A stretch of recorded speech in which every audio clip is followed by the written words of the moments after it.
અને હવે જોઈએ અન્ય સમાચારો। 2 દિવસ પહેલા જ પ્રધાનમંત્રી નરેન્દ્ર મોદીએ જામનગરમાં રિલાયન્સ ફાઉન્ડેશનના વંતારા વન્યજીવ બચાવ અને પુનર્વસન કેન્દ્રની મુલાકાત લીધી હતી। આ મુલાકાત સમયે પ્રધાનમંત્રી નરેન્દ્ર મોદીએ વન્યજીવોને ખૂબ જ નજીકથી નિહાળ્યા હતા। એટલું જ નહીં, વન્યજીવોને વહાલ પણ કર્યો હતો। હાલ પ્રધાનમંત્રી નરેન્દ્ર મોદી સાથે તમે જે વન્ય પ્રાણીને જોઈ રહ્યા છો તે ઓક્ટોપસ છે। આ વન્યજીવ ખૂબ જ દુર્લભ છે। ત્યારે પોતાની મુલાકાત દરમિયાન પીએમ મોદીએ વન્યજીવોને પોતાના હાથથી ચારો પણ ખવડાવ્યો હતો।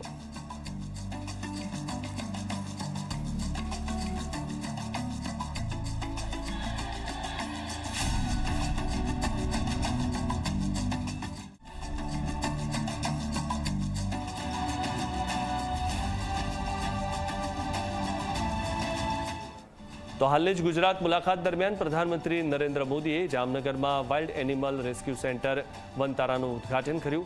આ મુલાકાતમાં પ્રધાનમંત્રી નરેન્દ્ર મોદીએ વંતારામાં રેસ્ક્યુ કરાયેલા વન્યજીવો સાથે સમય વિતાવ્યો હતો।